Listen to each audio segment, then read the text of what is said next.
Welcome to another edition of New Apartment Radio Podcast. My name is Bill, and once again, I'm joined with my friend Jackson. Hello, everybody. And our newcomer back once again, Matthew is back. Matt, what's up, man?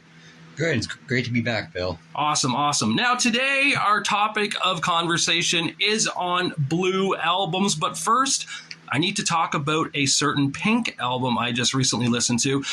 If you people have been following us, you know that I did not yet listen to, at the time, Green Day Saviors, and Jackson had listened to it. I have recently listened to it, and I think it is one of the most amazing albums Green Day could have done. Much better than probably their last maybe 5 albums. Probably. Yeah. I think if they'd picked up, if that was released right after American Idiot, they would have had a perfect discography up to that point. Agreed. But I feel this album has a lot of every album they've done. I feel like I can hear Insomniac, I hear Nimrod, I hear, the American Idiot. I hear it all. I hear a lot of Revolution Radio on it too, which is their other good newer release. That is. It's a very, very good one. You listened to it too. Yeah, finally. It's also my favorite now. Nice. Before that it was Dookie, but this one just blew that away. And people are also comparing this album to Dookie as well, which is interesting that you said that. So, I don't know. Maybe it's just me, but I find that a bit odd because the Dookie feels a little bit more slower in the songs, like at least the main hits, and this one's a lot faster. It's a lot more pop punky. Agreed. I do agree with you on that. I just think that maybe it's after some of the last albums, fans are just finally happy. Uno, Dos, and Trey. Not even that. I'm talking like that Father of All Time, MFer, that album, and Revolution Radio was cool. Don't get me wrong. I did like that. Kind of an underrated, underappreciated album they put out, but Father of All Time just made, that's almost like the Saint Anger of Green Day, I think. Yeah, I think it's kind of hard to say because it's probably just as controversial, but like Uno, Dos, and Tres is just as bad, like with controversy at least. Maybe they sounded a little bit better. Here's the thing I'll say about Uno, Dos, and Tres, then we'll get into our topic of discussion today. Uno, Dos, and Tres would have been really good if they would have taken 5 songs off each album and made it one album.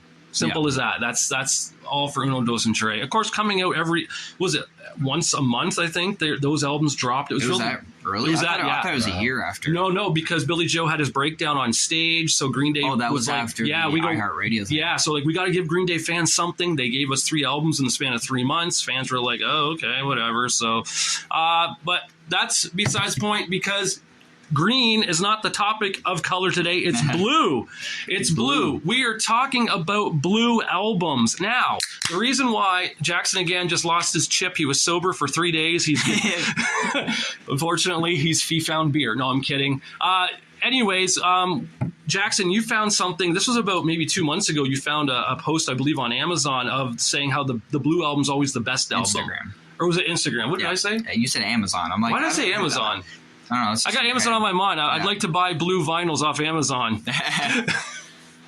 Yeah, so I'd seen this. I'd seen probably a few years ago one of these posts. I think it was red though. But yeah, if you follow some metal meme accounts on Instagram, a lot of times they'll make posts where it's like I believe in blue supremacy or red supremacy or green supremacy, and they'll post like 10 or so albums that are one color. I just gotta say that the white album. Probably not the best to say I believe in white supremacy. Yeah, there's normally just the main rainbow colors. I don't think they ever did a black or a white one. But yeah, I just thought it was interesting to realize that you kind of have groups of albums based off color because a lot of times you have, especially with metal, you have albums, especially blue, where some of the best albums are blue. Yeah. And it's just kind of interesting that way. Or black. Black is up there. So we went through and we made kind of a list of our favorite blue albums from bands. And I'm going to let Jackson take the lead on this. I feel that he's going to have a lot of probably obscure bands that maybe I don't think I'm going to know. I'm sure Matt's not going to know. I'll just be honest right now. My bands I chose, pretty much pop culture bands. Okay, I'll be honest. I went through my Discogs and looked at what my girlfriend and I owned, and I was like, well, that's blue. So I pretty much summed it up that way. Jackson has a little more of a niche in his music taste, so let's take a look at Jackson's first. My first few are not as niche. I think later on it'll get more niche, but the first one I thought of when I first did this list, I'm like, this is one of my favorite, I think it's the best metal album ever. and it's just one of the most iconic Blue albums, and that's Rust in Peace by Megadeth. That iconic cover of Vic with his hand over the alien in the cryogenic stasis with a bunch of congressmen, I think, in the background. It's just an iconic album art, and the album itself is amazing front to back. You have Holy War's The Punishment Due, Tornado of Souls, Hangar 18, the title track. It's just amazing tracks front to back. What year was it released? 1990. So that was like right on the crisp of the Black Album for Metallica too. That Year before, yeah. Yeah. Well, nice. Did it sound like that kind of style of metal, or how? No, it is their heaviest album in my opinion. It's thrash to its core. Wow. I can honestly say I never heard it. Have you? I don't know that. I've played it here, but I don't think it was during vinyl night, so it's kind of busy. Yeah, so folks, we do vinyl nights, and that is like where we get together and listen to our vinyl records, but half the time we're not listening to our vinyl records because... me and you are the only ones that normally are. Us three. We're like Matt will take off at 12, which I understand he has a drive to do. We live in the same town, Jackson and I do, so it's easier for us to stay later, and we do. We 3:30 a.m. I think was the latest we've done. 6 to 3:30. Yeah. And we could have stayed later that one time when the time change happened. We didn't realize it was actually 2:30. So yeah. What about Race? How late does he usually He stays. Race, okay. Yeah. Of course, Race, by the way, right now would be here today. But big shout out to Race from Race in the Roundabouts. He is actually touring right now in the Dominican Republic. He took his band down there. Yeah. Oh yeah. Yeah. So Race, when you hear this, man, do what you can down there. Make some money. Yeah, make some money. Play some good tunes for all the fans down in the Dominican Republic. How about you, Matt? What is your first Blue album? Well, my first one would have to be the Killers Bright Side album. What was it called? Hot Fuzz? Hot Fuzz. Yeah, it was. I was actually going to put that on my list, and I didn't, just because I felt that was. I had a feeling like I'm not familiar with that album. I know the song. I know the radio songs. Melissa's played that album a few times for me, but I don't know it. I'm not familiar. So, interesting story. I was actually introduced to the album by my dad when I was younger.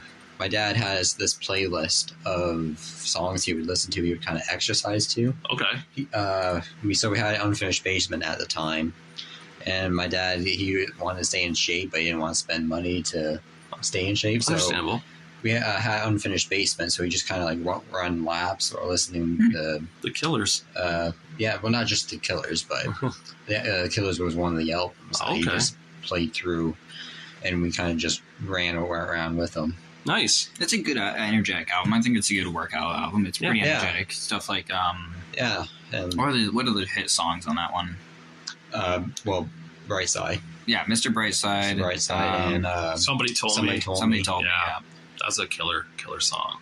The lyrics to it is just fascinating. Somebody told me that I have a girlfriend who looked like a boyfriend or something that you had back in February of last. Yeah. Such random lyric, man. It was such a catchy tune, though. Very cool. Very cool. Yeah, you don't really pay attention to the lyrics, though. It's just the beat it's got. It's really good on that. Oh, the beat is good.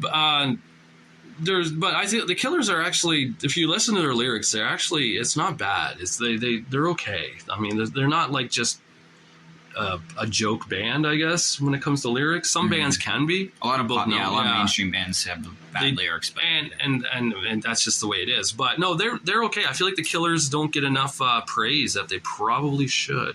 Though I heard the singer's kind of a douche. That could be why. Yeah. Brandon Flowers, I believe is his name. I heard he can be kind of a dick. So that could be why. I don't know. Could be. Yeah. You want me to go now? Yeah, okay, so for mine, I went right off the bat. I did it in alphabetical order on my Discogs, and you start off with numbers, baby. 311, the Blue album. That is the album that all 311 fans know. It's probably the album that non-311 fans know because it has such hits on it as Down and All Mixed Up. And, of course, Don't Let Me Down is another one, a big hit on there. I personally, my favorite song is Hive. Hive is a great song off that album. It's really hard. It's really fast. It's in your face. I love it. It's like it's almost like a punk metal song on that album. And, of course, 311 known for their Chili Peppers influence and such with their music. But the Blue album is kind of like the iconic album for 311. Yeah. easily to say. I think everyone knows of that album. If they see the cover, they just know it's 311 Blue. If you look at a person's, I mean, you're more of a metal guy, but if you look at anyone who probably has CDs back in my era, you had that album. You just did. Yeah. Without... I can see that. Yeah, it's just, that's kind of like the Metallica Black album. You just had that album. That's it. You know. So yeah, that is the one I went right off the bat, and I saw them live. Like I said before, it was an amazing concert, and they're still writing music to this day. Maybe not the best music now. They're older. Still there. They're still there, and sometimes they'll get a tune out there that's really good. But I recommend 311 Blue album for everyone to check that out. I think it's 14 tracks on the album too. It's it's pretty good. Pretty good. Yeah, I don't think I know of 311 after, especially more after like started hanging out with you, but Yeah. I didn't know I never grew up on it, but just recently, I think a few months ago, I had seen my parents were listening to 311. I was like, oh, that's kind of interesting. Yeah. Well, yeah, I guess technically 311 is dad rock now. It is. Yeah. It's Well, I don't think I've ever heard of it before I started hanging out with you. right. But like I said, you probably heard it on the radio and didn't know that it was them. Probably, yeah. Possibly. Yeah, they're pretty big that way. But All right. What do you My got? second album is one that I'm most likely Bill thought of, and we don't need to mention it twice, so we'll kind of both talk Sure. about it. Yeah. And that's Ride the Lightning. Oh yeah. Good old Metallica, probably one of the most popular, if not the most popular, blue metal album. It's just funny because when you said it, for Metallica, when I wrote that down, that album, I usually put down song names. I put down for Metallica. The entire album is perfect. Yeah. That's what I said because it is. It is perfect. Yeah. It's 10 out of 10 album. Yeah. I don't know if there's any... Like, what can you really say? That's the thing. Like, Everyone knows Metallica, Everyone knows. If you've heard "Ride the Lightning," do you know "For Whom the Bell Tolls"? Yes, I know Okay, that so song. that was their big hit. That was their first hit off that album. Yes, yeah, I think so. Did they only had 2 radio songs, right? Did they have that think one it and was- "Fade to Black," I think those were the only 2 singles, yeah.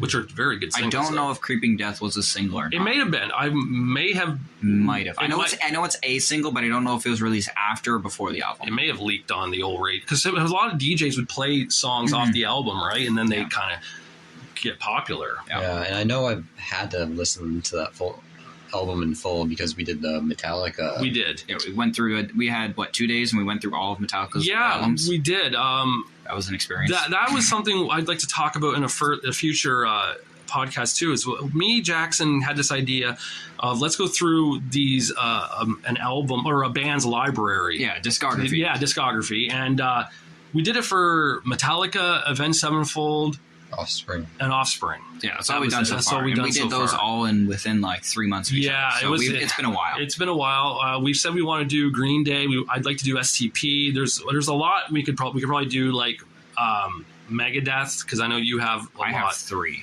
Well, luckily there is things like YouTube and Yeah, Spotify where you can hear these songs. But it would be nice to do the physical It'd copy. be easier to do Iron Maiden because I have more of their vinyls, but at the same time, there's 17 records, and I think Yeah, they have a lot. each record is an hour long at least. So That's true. It'd be like 3 days.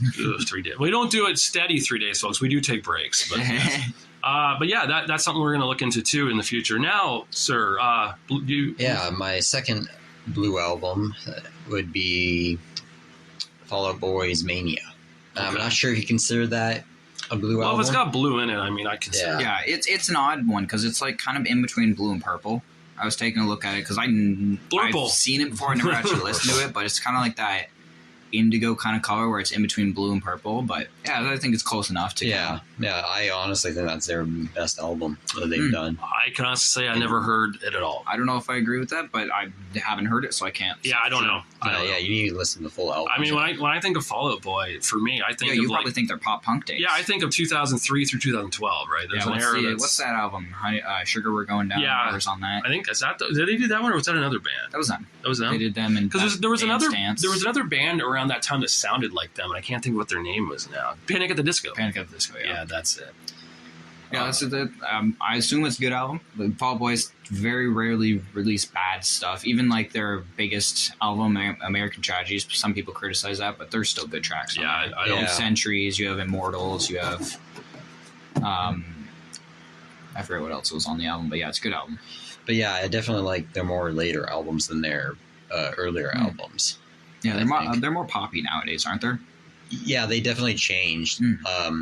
I think it was the getaway from Panic at the Disco because they became super popular in the later 2010s. That was that weird emo punk phase. And that's that's ironic if that's the case because now they kind of sound similar because Panic at the Disco has gone very poppy with like the High Hope song and whatever else. It's become basically just the main dude, whatever his name is, the front man. It's basically his band now. It's no longer a band. Who did the cover for that We Start the Fire? That was Fall Boy. That was them. Yeah, they made the sequel. Yep. Yeah. The sequel. Yeah. Great song. It was a great song. Yeah. I think it was co-written by the original John Lennon. Yeah. Or no. No, John Lennon. Who did the original? I can't think of it now. Who Billy did? Joel? Who did? Billy Joel. Billy Joel. That's the one. Yeah. I'm pretty sure he co-wrote it. So anyone out there is complaining about the order of events, you can look at Billy Joel. That's the only thing I don't like about the song. Well, the events of it are completely random. But you have to make it rhyme. That's the thing. That is probably the hard part. Yeah, and I think he's taking just a certain era in time. This happened in this time frame, so it's gonna. Yeah. I don't mind that. But also the biggest thing, like they were talking about big events in that sequel song, but they didn't even mention the pandemic at all. I don't think no one wants to I think there was something about a virus, but I think they tried to stay away because of how controversial it is. Yeah, that's a touchy subject because there was that tore the world apart. It did, yeah. You got to see people's true colors and friends and everything. And I think it was one of the last lines in it, though, they mentioned it. Because I know they mentioned, I'm pretty sure in the same verse, they mentioned 9/11 and the COVID. To be fair, if we're talking 30 years, there was a lot of viruses in the... Don't forget about SARS in 2003. Yeah, that was definitely mentioned. Yeah, so there's... Yeah. There's... You have to just look at it any old way, I guess. Next up for me now, for Blue, this is kind of an interesting one because I just recently heard this album not too long ago, and it is a good album if you like pop music. It's Aqua with Aquarium. Now, what is Aqua? Oh. Barbie girl, ladies and gentlemen. I'm a Barbie girl in a Barbie world. That is the song. Everyone had heard that song clearly back in the early 2000s, late 90s, whenever it came out. I think it came out in 99, 2000 era, I'm pretty sure. But... it's a fun album, and it's blue, of course, because Aqua, like that's blue. It says it right in the name, Aqua. It is a cool album. If you like dance, if you like pop, if you like that era of music, you can't really go wrong with Aqua. They're, Well, I have to disagree. I don't even like Barbie Girl. I think the whole album and that song is just too weird for me. Well, okay, I can see what you're saying there, but I think it's that kind of era. I think wasn't the 90s kind of just like dumb, stupid. It was. Pop. I mean, all that kind of like there was a band called Before 4, and they sang if you get down on me, I'll get down on you or something. Yeah, clearly you know what the song's about. Mm-hmm. It's that was the start of more. I don't want to say more sexualized music, but kind of. In the 2000s, these boy bands and girl bands at the time were suggestively putting sex in their songs without saying it straight out. And then nowadays, it's just that's all they talk about, like with WAP and whatnot. Yeah. But no, I'm just saying, like, I know Aqua, and first, right now, too, Barbie, the whole Barbie movie, Barbie is such a huge thing again in the spotlight. I can see this album actually probably making a surge and comeback because of Yeah, I can see that. I'm pretty sure that song was in the... No, it wasn't. It wasn't in the movie. No, they didn't put it in? There was a thing about that. Well, didn't they kind of put it in, but it wasn't it? Like, it was a different version of it, I thought? No, I heard that no, because I think the Aqua did something to the company that made Barbie. Mattel, yeah. They probably sued. Was there a suing yeah, thing back in the day? I can't remember. I did hear like people were talking about saying, "Oh, why isn't the Barbie girl song in the movie?" Well, it was because something that the band said about Mattel. Well, that things come back to haunt people and companies down the road, so I'm not shocked by that, unfortunately. But yeah. All right, what do you got? Let's see. Where is my list? Oh, my next one is... Actually, I'll just do my next two because they're both by the same artist. Sure. I got Seventh Son of a Seventh Son and Fear the Dark by Iron Maiden. They have 3 Blue albums, which one of them's later down on my list, but I don't like it as much. But these two are great albums. Okay. Seventh Son of a Seventh Son is one of their underrated albums in my eyes. It's a lot more... It came out in 88, and at this point they were kind of slowly becoming less popular. This was kind of not in their prime, but just before or just after their prime. So is it's this like Bruce era? Yes. Okay. Bruce era. Okay. Yeah, this album had a few hits. The title track, Can I Play With Madness, Moonchild. It's a great album. It's got a lot of synths in it. There's a lot of guitar synths and normal synths in it. And I think it's a concept album. What's that mean? What is concept? So they decided to go into the album, and every song is in some form or fashion talking about the seventh son of a seventh son. So a clairvoyant or the prophet or whatever else. So it kind of has a story to the story. Yeah. Okay. They went in. The idea of a concept album is you go in when you record it or write material. Everything is about something. So American Idiot, American's like concept album. Yeah. Okay. Yeah, it's whether it's about a story or whether it's about I would argue that Masterpop is a concept or at least conceptual because it's about something. Each song is about something that kind of relates. Okay, I get that now. And then Fear the Dark has one of their most popular songs, Fear the Dark, and that came out in the 90s when they started to go grunge, kind of. They definitely had that more sound, and this was the last album with Bruce before he left to do his solo career. So, do you think that helped Iron Maiden last because they realized, hey, the style of music's changed. We kind of have to do it too. I want to say yes, because in the long run, people have looked back on the two grunge albums and liked them, but at the same time, during that era, those are some of the least popular Iron Maiden albums. Fair enough. And not to mention, after those two of the three most important members of Iron Maiden, Bruce Dickinson and Adrian Smith, had left. Yeah. So they had to find a new guitarist and a new singer for the two other 90s albums, and it was just not a great time for the band. But in the long run, nowadays we can appreciate those albums, but at the time it was not great. Not a great time when the singer leaves. No. I always had a feeling when the singer leaves a band, that's the end of the band. That's just my personal opinion. You can't replace a singer. You just can't. You can replace a guitarist. You can replace a drummer. The singer is the key element to the band. Mm-hmm. His or her voice. Yeah. What do you have, sir? What's next? So my next Blue album would be the Nirvana album. Nevermind. Yes, I had that on my list too. So we can talk about that now. Let's get that one talked about. What did you like about it? Well, the whole album. It is good. It's a good album, and it's also nowadays it's controversial because of the image on it. The guy. Did you hear what he tried to do? Yeah, He tried to sue. Yeah. Who was it? Dave Grohl? Did he try to sue? He tried to sue Dave and Chris, whatever his name was, Novelostic or whatever his name is. I can't never pronounce it, but that whole situation was dumb. I don't know what he was thinking there, and he was even though he calls himself online the Nirvana kid or whatever. Yeah, wasn't he Wasn't he? He has a tattoo of it too. Yeah, and wasn't he did he not get money or something still from that or something? Royalties. Yeah, so what does it matter? That was so stupid. Yeah, he didn't win the lawsuit.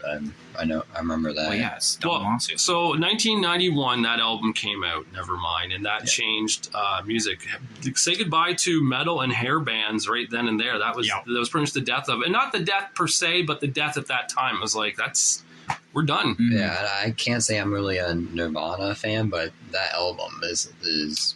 I am not a Nirvana fan either, but I am a fan of Nirvana music, if that makes any sense. Yeah, I like Nevermind. I like In Utero. Those are two albums I do like. I like their Unplugged. I like that one. It has a nice sound. I do not like... you don't necessarily like the band. No, I don't like Insecticide, and I don't like... I think it's Sliver is the other album.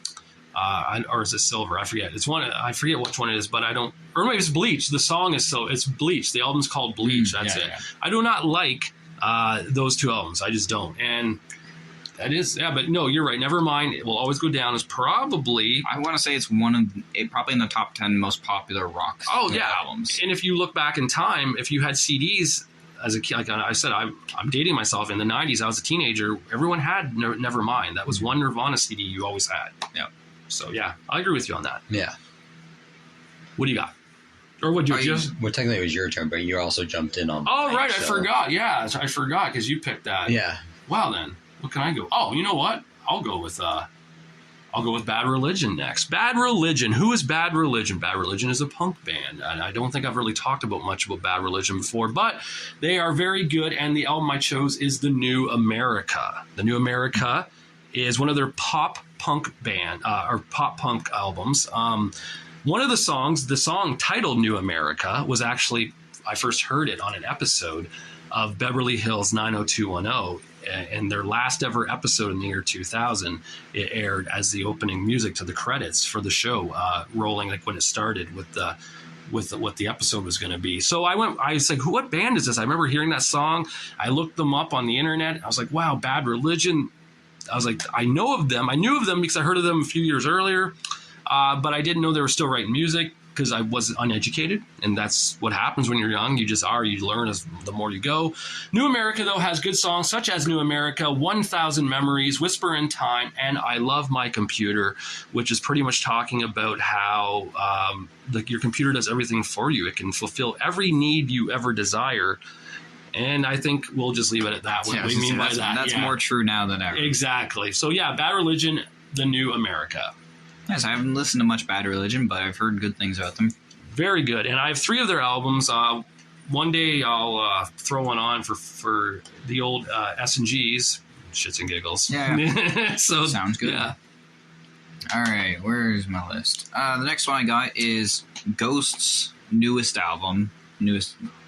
studio album, and that is Impera. This album came out in 2021, I think, February, something like that. This album's great. It's got, I think it's their most radio-friendly album they've released so far. It's got that arena rock kind of sound, kind of like Bon Jovi. That's not their greatest. That's not the one they do with the cover songs, right? No, it was before that. Okay. Yeah, this album's big hits were Spillways was a big one.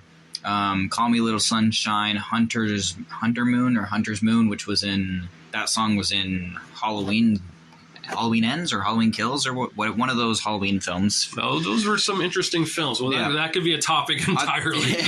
I think one of my favorite songs on it is Darkness at the Heart of My Love. It's a very like rock or classic rock ballad kind of song. Nice. But yeah, the album's, I would say it's blue. It's definitely got a blue hue to it, but it's kind of like metal, and it's got like some it's their character's face, but it's all like kind of metallic and whatnot. Okay, so I'm down with that. Cool though. Cool. And so the last one I have that I can think of, it's a greatest hits album if you're going to count those. Yeah, it's can. by Sweet, the Sweet Greatest Hits album. Okay, wow, you stumped me. Who the hell's Sweet? Sweet, yeah. What is Sweet? Well, their one song is Ballroom Blitz. Have you ever heard that song? Okay. What? Yeah. I think I'm not in the loop on this. Ballroom Blitz? I don't know. Really? What year was this? They are an older like band. 70s, I think. This is a band that Grace could probably tell you all of that. Shout out to Grace in the Dominican. Yeah, that's right, Race. I hope you're rocking out there right now with your guitar and all your ladies running after you. And I would like to think that if Race was here, he would bring up this band at least and that album. I just want to point out one thing right now, people. I just realized this. Matt is wearing a blue shirt today. Did you do that on purpose? No. Okay. Is that the one you're talking about? No, it's not the one. This one? No, the one had like a yellow stripe on it. I mean, let's see if I can find it. All right. But yeah, I know Sweet. I know Ballroom Blitz. It's a great kind of like new wave sounding song. Like it sounds kind of like what, Depeche Mode? No, I don't really know what the style is. It's classic, like really old rock, kind of like what's the other band that sounds like it? Oh, my mind is blanking me right now. That one. Ballroom Blitz. Yeah, I can honestly say I don't know. I mean, maybe I do know it if I hear it. Let's see if I can find it real quick. But I don't think I know this one, ladies and gentlemen. I'm surprised. Because I'm old. Yes. Yeah, it's a pretty big hit, I want to say. Yeah, and the band's pretty big too. No, I don't. I think, they sound a lot like Thin Lizzy and the Ramones and like the British Invasion punk bands. Are they British they're themselves? I don't think they're punk, but also, I don't even know if they're British or not. You know what? Actually, yeah, they had the 2 big hits: Fox on the Run and Ballroom. Fox on the Run. I know Fox on the Run. Yeah. Yeah. Okay. That's the other Okay. one. All right. Yeah. Ah, okay. Well, fair enough. I know that now.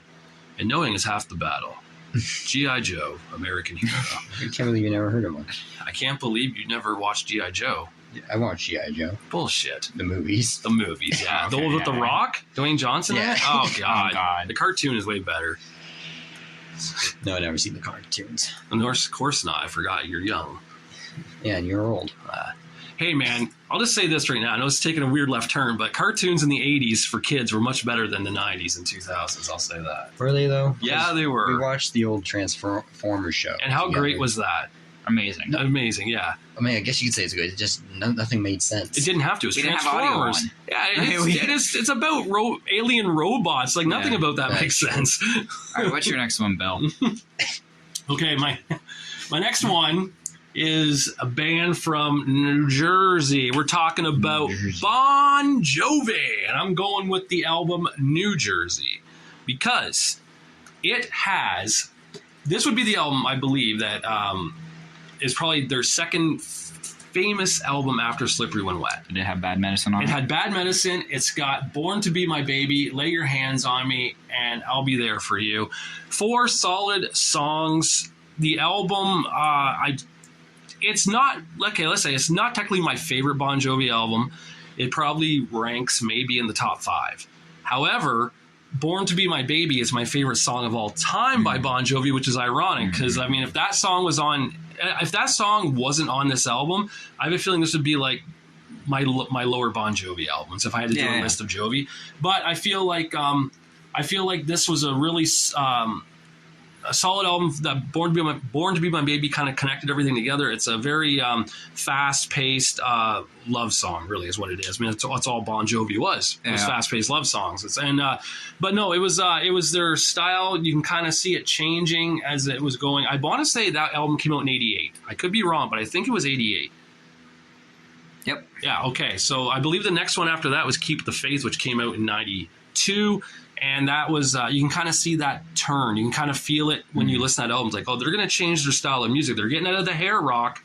They're trying to go into, I don't want to say grunge rock, but I'll just say Bon Jovi style grunge rock. Yeah, they more knew like they had radio to change. friend, Yeah. like rock And style. that's grunge, when yeah. Bob Rock helped produce Keep the Faith, so it all makes sense. But yeah, it was New Jersey, definitely an album that I've only heard Bad Medicine, but that's one of my favorite Bon Jovi songs. So yeah, very cool. If the rest of the album sounds like that, then yeah. I suggest to try listening to Born to Be My Baby sometime. I know the title track it's kind of corny, but such a fast song. I think you might like it. All right. My next one is Avenged Sevenfold's, in my opinion, that's their magnum opus, and that is Nightmare. I had a feeling you were going to pick Nightmare. I just knew it. It's such a good album. I've talked about it a little bit, actually quite a bit, in the 7x7. But yeah, this album was released after the drummer had passed away, and he had written a bunch of songs for it, and they kind of finished it. And the album's just it's great front to back, and it's just very sad. It's very angry. And the big hit was Nightmare, the title track. That was a big radio song, and it was very creepy and whatnot because the video was in like a psych ward or something. Yeah. But yeah, it's a great album. Nice. Not much to say. I like it too. I mean, it's I don't know. It's definitely the start of them going into just heavy metal. They went from metalcore, and like even with their title or their self-titled, it was kind of like country metalcore. But this album was the first one that was like just traditional heavy metal. I liked it. And it's on my list of things to purchase one day. That one and City of Evil are both. After that, for me, no. And it's nothing against Avenged Sevenfold. Just I fell out of love with their music, and I think that can happen sometimes. You kind of listen to bands at a certain time in your life, and then you kind of, like I said, like I mentioned with 311. Like I know they're still releasing albums. I just haven't taken the time to really go through them because I kind of fell out of love with their later stuff. Yeah, I might have to play for you the stage then, because I think that's still.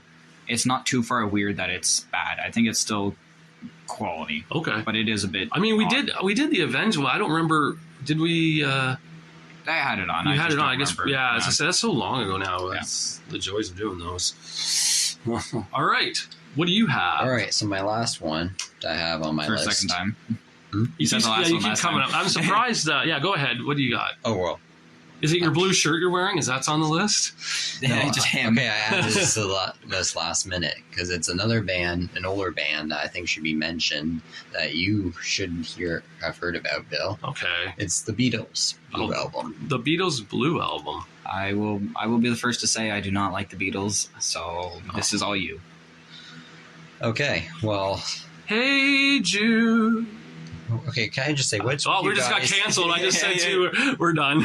What's with you guys not liking British rock bands or pop I like bands? British rock bands. I just don't like the Beatles.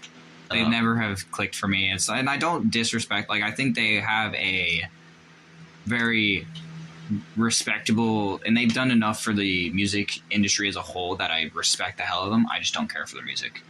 I like Yellow Submarine. That's about it. I like early Beatles. Oh. Like I like their earlier stuff when they had like the hairstyle that Howard has from Big Bang Theory. Before they came over and started touring in America. Well, they got all drugged up then and got fucking weird. I mean, let's be honest, they did. They became, and that's when they split up and they started. Like Paul McCartney had Wings and John Lennon had Yokozuna, whatever her name was, or Yoko Ono, and Yokozuna's a former pro wrestler. Actually, I was close, but It's Yuko Uno, I think. well, then John Lennon should have been dating Samoan wrestler Yokozuna. He probably would have been better off. Anyway, back to the album. I think that this album is one of their greatest. Other people would definitely agree with me. Well, what's on it? What's on it? Well, Hey Jude is on there. So I was right about that. Yeah. Oh, well, we're definitely canceled now. Paul McCartney's he's going to find out. Stricken, and we're gonna. We're not allowed to mention Hey Jude on anything. Why not? Paul McCartney, he's out to get people. Okay. Oh yeah, if you start singing that song, and you'll just get copyright stricken. They're one of the most litigious band or companies for that. They'll just strike you down. Yeah. But yeah, it's their most iconic album, and I can't say I've actually listened to the whole album myself, but I definitely heard. Long one, isn't it? It's one of the longer ones. Yeah, because they got the longer songs. Like Hey Jude is like a 5-minute song, I think. You know That's not long. No, that's not that long by Well, to me, that's a long song. Yeah. You know what? I know your version of like long songs are like 12 minutes, but 18 minutes, but yeah. Oh.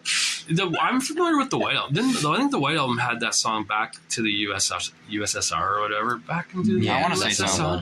Yeah. That's another song. I can't remember if that's on that. That's on the White Album. I'm pretty sure it's the White one. They had colored albums too. The old Beatles did. That's all they called them. Like they had Downton Abbey. You had some of their early stuff, and then all of it was colors. Like they had blue, they had white. Yeah. They had another one. I forgot. Downtown Abbey is their other most popular one. It's also a really popular TV show too. I hear. It is. There's a TV show called. Oh, I know what you're talking about now. Yeah. It's a British show, of course. Yeah, I haven't watched it. Oh, well then. All right, next up for me, I'm going to go with a chick band this time. I'm going to shout out to all the girls out there who listen to this, meaning just my girlfriend, Melissa, probably the only one. Oh, wait. I believe there was another girl, Kirsten, who was listening to us. I don't know if she still is, but a shout out to her. She is. It's Evanescence. Fallen. I was very tempted to put this. Yeah, on. I did. I thought, you know what? I want to give some girls some love in this because they deserve it too. Evanescence Fallen is probably Evanescence's greatest album they've ever released because every song on there was a hit. I swear to God, Don't tell Amy that. She does not. Well, she's not a huge fan of it. I don't. It's so stupid. I mean, look, you got Going Under, Bring Me to Life, Everybody's Fool, My Immortal, My Last Breath. Oh, I know who you're talking about. Yeah, now. These are great songs, and I get it. Maybe it's because she's doing that thing that celebrities do, where like if you're on a TV show and it made you famous, you don't ever want to talk about that TV show ever again. Well, even when it came out, she wasn't happy because the male vocalist on it wasn't who they wanted to be on it's it. okay. So the story behind that is, in the song, what's that? Bring Me to Life. There's a real version of it that doesn't have the male vocalist. The male vocalist is from a rock and roll band called 12 Stones, and 12 Stones is a really good band, and they had some really good music. But I thought he made that song better. I've heard both. He definitely does. Yeah, and whatever. I mean, this is a woman also who was okay with doing a cover or a duet with her husband at the time, the guy from Seether. Broken, like That's that was it's a great song. So why give a little shout out to a band like 12 Stones who were just trying to get their stones and get famous. But no, Evanescence, that album's really good. There's a term for that kind of goth rock, yeah. That's definitely what they kind of pushed, and I think that's why she doesn't like Bring Me to Life. From what I've heard, maybe nowadays she's different, but back then she didn't like it because it was new metal. Well, it was that new metal, new rock style, and it's not what they're like. If you listen to the full album, that song stands out from everything else. It does, but there's still other songs on there that kind of connect with it. I find My Immortal is another huge track. Yeah, it's just a killer album. Go out and listen to it, people. Do it right now. Amy Lee's got a knife to my back telling me to say this. No, I'm just kidding.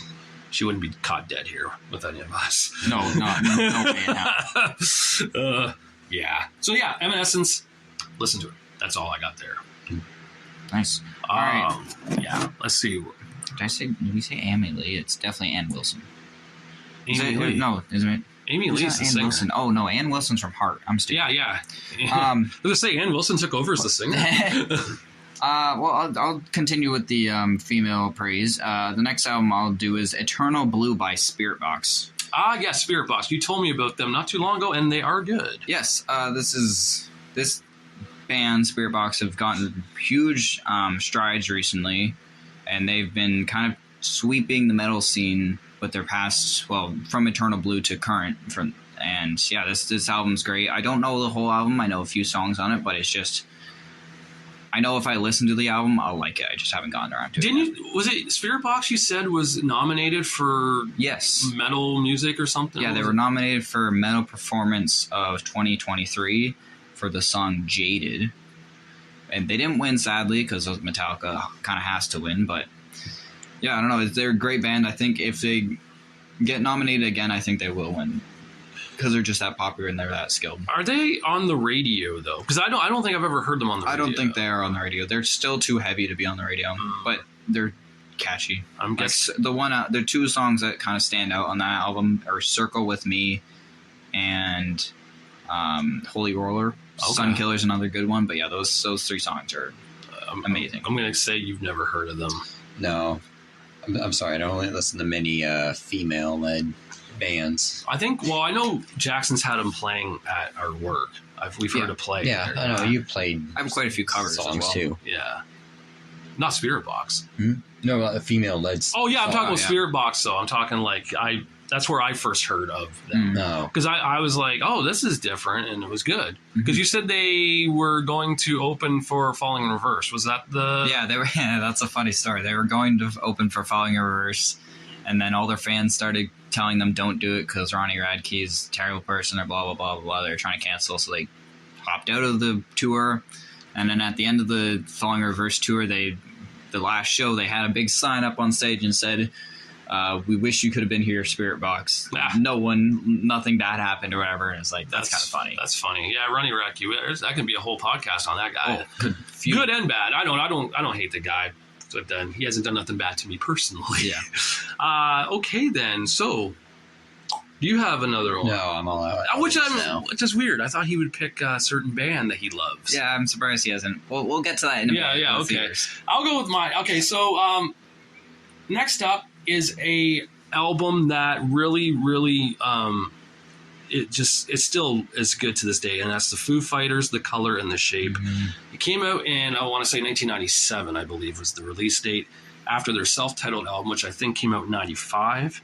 Color and the Shape has My Hero. That's the big one. My Hero, Monkey Wrench, Monkey Wrench Everlong, and of course Walking After. These are really good radio songs at the time. Still, the whole album is actually good. Hey Johnny Park is one of my favorite songs off the album.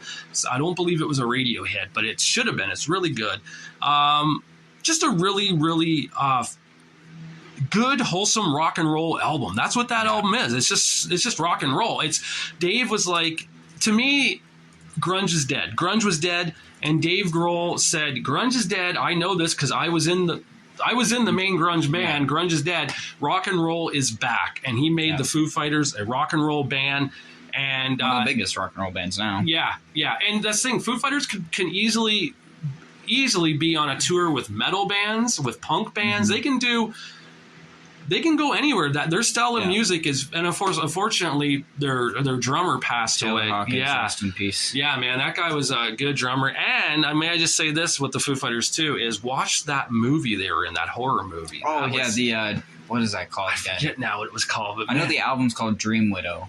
Man, that was 666. something like that. Yeah, such a fun, it's campy horror movie. It is that be-real slasher horror movie. It's so funny. Yeah, very cool. In the end, the funny thing is they like when you watch the movie, there's a lot of like extreme metal in it. They play a lot, and that's kind of what the idea is behind it. Yeah, that album I think was written by Dave and Taylor Hawkins alone, and it is extremely good. It was also the true story about this. They did write it in a haunted house. Yeah, they did, and they go in every day and things were moved like that they didn't touch. It was Houdini Mansion.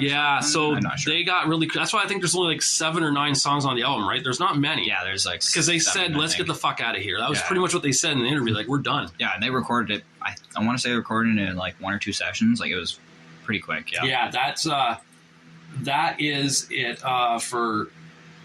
Let me see something here though. Well, now we have to take a message to pay the bills with our commercial. Of course. Yes. So, ladies and gentlemen, Jammers Wrestling Magazine Collection. It's definitely not the same host as this podcast. So check out Jammers Wrestling Magazine Collection on YouTube right now. Check it out. That's all I got. He's really handsome too, I hear. That guy. Yeah, he's really. All right. So with that being said, join us on part 2 of the top blue albums of all time with me, Bill, and my co-host Jackson, and our sidekick. You said yourself twice. You said me, Bill, and Jackson. Yeah, he was describing himself. He was naming himself. Yeah, me, Bill. You never heard that before? Oh, I thought you were like me, Bill. Oh, no, Jackson. he wasn't listing off. No, I wasn't listing off. Like, you just mentioned it. And Matthew, okay? And Matt, yeah, all right. Tune in next time for part 2 of I'm Blue, Dabu Dee Dabu Da. Peace. Peace.